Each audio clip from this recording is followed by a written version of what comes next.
Alrighty guys, we're gonna do this again, but this time, let's do it right. Hi everyone, for those of you who don't know Jeremy Ethier, he's a fitness YouTuber, yada yada yada. To make a long story short, Jeremy did an oopsie. In fact, this oopsie was so bad, you could even classify it as a dum-dum.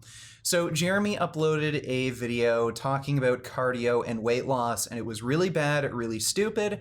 He got all of the science wrong, gave really bad recommendations, and he ended up deleting this video, and I think the only reason he deleted the video was because Greg Doucette did a response video to him where he was absolutely roasted, and I think he just got so embarrassed that he was just forced to delete the video.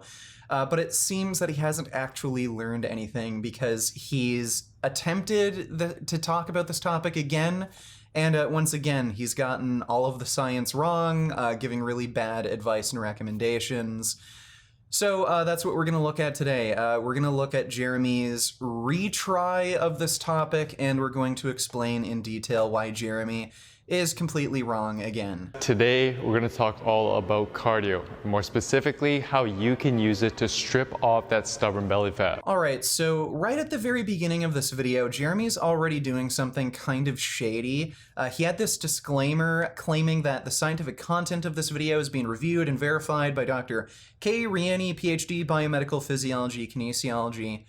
Why is that there? If you're going to provide scientific evidence for your claims, that's fine, but the evidence that you provide, it should stand on its own merits. Doesn't matter if some sort of expert or PhD or doctor reviewed this information and confirmed that, oh yeah, it's true. That means nothing. All you're doing is appealing to authority. The evidence should speak for itself. So it's pretty clear what you're doing here and why you're doing it. You deleted a video, you got embarrassed, and I think the vast majority of your audience are scientifically illiterate for the most part, and despite that, even they had enough common sense to realize that what you said was just plain dumb. And I think you're trying to appeal to those people who are scientifically illiterate, and you're trying to prevent them from, once again, second-guessing what you said by having this disclaimer claiming, oh, some PhD doctor reviewed this and he said, oh, it's all good, so that if somebody like me or Greg Doucette comes along, they won't make your audience second guess you, which I think is pretty shady, pretty dumb. Because the truth is, most people seeking to strip off that belly fat approach their cardio routines the wrong way and fail to account for the various metabolic adaptations we experience as we lose weight and as our cardiovascular fitness improves throughout the weeks and months of our diet, which inevitably leads them to fat loss plateaus. I'm amazed at how much nonsense can come out of this guy's mouth in just a few short seconds. For one thing, what he just said was completely contradictory. He claimed that as you do cardio for weight loss, your cardiovascular performance increases. But then he claimed that this improvement in cardiovascular performance is responsible for weight loss plateaus, which is complete nonsense. If your cardiovascular performance improves, that means you end up burning more calories per session of cardio. So let's say you're doing cardio and you're doing cycling for cardio, and in 30 minutes, when you first start doing cardio, you can only cycle 10 kilometers. But then, as the weeks go by and your cardiovascular performance improves, maybe you'll be able to do 12 or 13 kilometers in 30 minutes. Well, if you're cycling 12 or 13 kilometers in 30 minutes, that burns more calories than cycling for 10 kilometers in 30 minutes. And assuming you're dieting and your calories are controlled and your calories are staying the same, that would mean you're burning more calories and you're in a greater caloric deficit. So how in the hell would improving cardiovascular performance make you stall, like make weight loss more difficult? None of the research that you provided supports this idea. And I also have another problem with the statement that Jeremy made that, people are approaching cardio the wrong way. There is technically no wrong way to do cardio, assuming that fat loss is your primary goal. Any cardio, any physical activity you do burns calories. It will contribute to a caloric deficit and therefore weight loss, assuming your calories are controlled for properly. So there's no wrong way to go about this, whether you walk, run, swim, cycle, whether you're doing cardio for 10 minutes, an hour, it will all contribute to a caloric deficit. So the only considerations that have to be made here are things like fatigue management, whether or not you're doing too much, whether you're going to burn out, whether it's interfering with other training you're doing, and you might want to add or remove cardio based on things like appetite control, caloric control, what's easier for you to maintain a caloric deficit. But this idea that you're probably approaching cardio the wrong way, I think that's just a total misrepresentation. Well, let's first take a look at the problems we face when it comes to cardio and fat loss. Now, one of the major limitations with cardio for fat loss is that as we lose weight and improve our fitness levels throughout the weeks and months of our diet, our body compensates by trying to burn less calories throughout the day, which is partly due to you just carrying around less weight, but also due to your body becoming more metabolically efficient and as a result, burning less calories throughout the day. For instance, one 2010 paper measured how many calories subjects burned before they started a diet and cardio plan compared to afterwards, once they had lost around 10% of their initial body weight. What they found was that the number of calories they burned per minute during low intensity movements decreased by about 15% as a result of the increase in muscle efficiency they experienced from just getting more fit. All right, so here's the study that Jeremy was just talking about, but what Jeremy failed to mention is that the participants in the study were given an 800 calorie per day liquid formula diet until they had lost 10% of their body weight. That is an absurd, ridiculous diet that no one in the real world would actually follow. So when looking at the results of the study, you might want to take that into account. The results, the findings of the study aren't necessarily applicable to real life. But more importantly, they also took measures to ensure that the study participants did not increase their cardiovascular performance. They had supervised exercise routines that only involved walking on a treadmill or riding a stationary bike at specified durations and intensities that were adjusted to maintain each subject's anaerobic threshold at its initial level without adjustment for changes in body weight or composition throughout the study. So the study does not support Jeremy's claims. Jeremy claimed that improving your cardiovascular performance, getting more fit, will result in fewer calories burned throughout the day, but that's not what the study showed. What the study showed was that if you starve yourself and lose weight extremely rapidly and intentionally prevent yourself from getting any better at exercise, from improving your level of fitness, you're going to end up burning fewer calories throughout the day, which isn't a big surprise. So it seems to me that either Jeremy didn't even bother reading the study or he doesn't know how to read. Like, it literally says plain as day in the study that they prevented the study participants from improving their level of physical fitness, and then multiple times throughout this video you claimed that improving your physical fitness makes you burn fewer calories. As our cardiovascular fitness improves throughout the weeks and months of our diet, which inevitably leads them to fat loss plateaus. One of the major limitations with cardio for fat loss is that as we lose weight and improve our fitness levels throughout the weeks and months of our diet, our body compensates by trying to burn less calories throughout the day. What they found was that the number of calories they burned per minute during low intensity movements decreased by about 15% as a result of the increase in muscle efficiency they experienced from just getting more fit. So I think it's pretty clear that Jeremy didn't actually read the study. Even if he's not particularly smart, which I don't think he is, I'm sure he can understand plain English where it says study participants did not improve their level of physical fitness. So he's completely misrepresenting the results of the study, again, because he didn't actually read it. And there is more evidence that Jeremy didn't even bother reading these studies because he made another pretty big oopsie.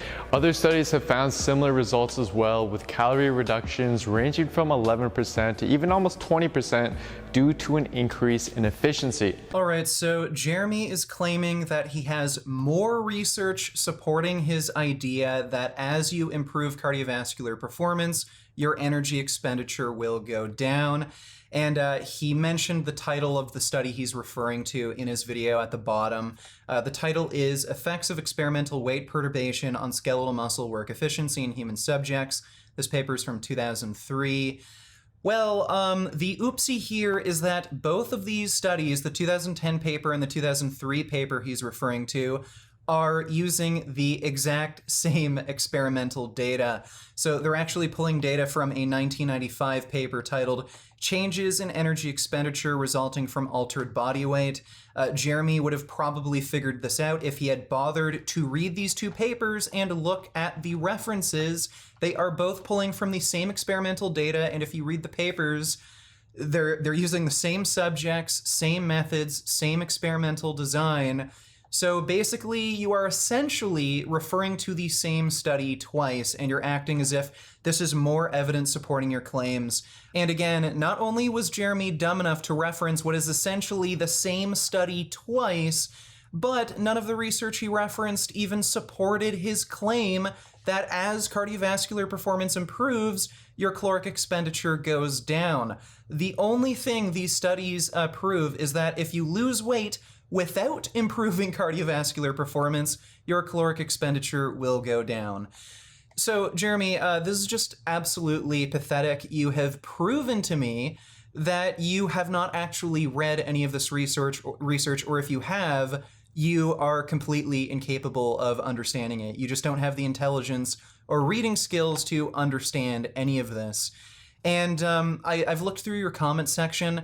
None of your fans, none of the people who watch your videos are calling you out on any of this. So I think this proves my point that your audience is for the most part scientifically illiterate, and you're using these cheap tactics that, oh, I got some PhD or doctor to look over this and he says it's all good. You're using these cheap tactics to trick your audience into believing this nonsense. Let's say someone burns about 2,500 calories a day at the start of their diet and is an office worker who, based on the graph previously provided, burns around 1,000 calories a day through NEAT. Now, if this person were to adhere to a cardio plan and improve their fitness throughout the weeks, their bodies would in response burn significantly less calories through NEAT. And as we saw earlier, this could amount to on average a 15% calorie reduction as a result, which would mean that now they are burning over 150 calories less per day from this effect alone, which is why researchers believe this effect to be responsible for the reason why those who have lost quite a bit of weight struggle to keep that weight off or continue losing fat despite still doing the same amount of cardio as they did in the beginning of their diet. And again, Jeremy doesn't know how to read. It's literally right here on the page and he can't understand words. So if you read the paper that Jeremy just referenced, nowhere do they mention, oh, if you do more cardio and improve your level of fitness, you're going to end up burning proportionately fewer calories. No, that's not what it says. If you read the words on the page, Jeremy, the only thing they mention is that if you lose weight and maintain the same level of physical activity, you are going to burn proportionately fewer calories. And they actually reference that same 2003 paper that Jeremy just referenced that doesn't support his claim that increasing athletic performance reduces caloric expenditure. So Jeremy, again, this is complete nonsense. You're giving people bad advice. Just think of how stupid this is. You're advising people, oh, you know, if you work in a desk and don't get much exercise, don't do cardio. Dumb. You can see how these various factors cause you to burn less and less calories over time and ultimately creates a fat loss plateau. In fact, in the study mentioned earlier, by the end of the 10% weight loss, subjects were burning on average almost 600 calories less per day than they were in the beginning, despite doing the same amount of exercise. You must be special. So now you are debunking your own claims and you're completely oblivious to it. So now multiple times you have said that as you get fitter, as you get in better shape, as you improve your cardiovascular performance, you're going to burn fewer calories, but you literally just admitted in the video that the people in the study were doing the same exercise routine. Well, if you're getting more fit, more athletic, if your cardiovascular performance improves, then you're not going to be doing the exact same exercise routine. You will be able to do more work within the same time period. It is insane. I can't even believe this. Not only did you not read the study, but you ended up debunking your own claims videos without even realizing it. Why does anyone watch your videos? Why does anyone take you seriously? Now, although these subjects were fed a very low-calorie diet during the study, which probably didn't help with their energy levels, it still provides insight as to why the exact same cardio plan you started out your diet with, which may have worked for a little while in terms of fat loss, may no longer be sufficient to continue stimulating fat loss as you continue to progress. Simply meaning that your cardio plan needs to be designed and actually progressed over time such that it accounts for this in order to enable you to continuously break through any plateaus that you're bound to encounter along the way. So now he has finally said something that's sensible, but yeah, thanks for the information, Captain Obvious. Really? Our training should get harder over time to adjust to our level of fitness? What a concept. The only problem I have here is that he's acting as if people don't just automatically do this. If you're doing cardio, generally speaking, you just adhere to a certain level of perceived exertion. As your level of fitness increases, you're just going to maintain that level of perceived exertion and just automatically do more work. Even if you're maintaining the same duration of cardio, as your cardiovascular performance improves, you're just going to do things harder and faster automatically to maintain that level of perceived exertion.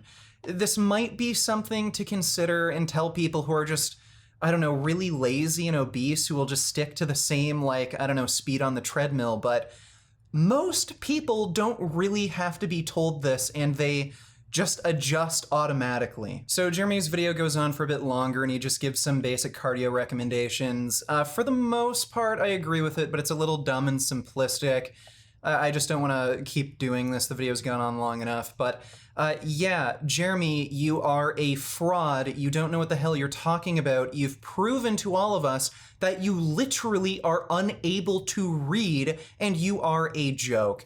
So thanks for this, and if you like this video, maybe consider supporting me on Patreon or through my website.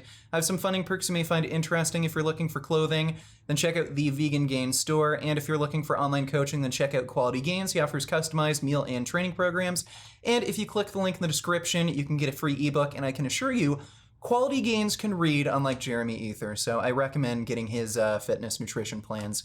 And as always, keep making those vegan gains. What a relief. When will this poisonous product cease? This is another public service announcement. You can believe it or you can doubt it. Let us begin now with the cow. The way it gets to your plate and how.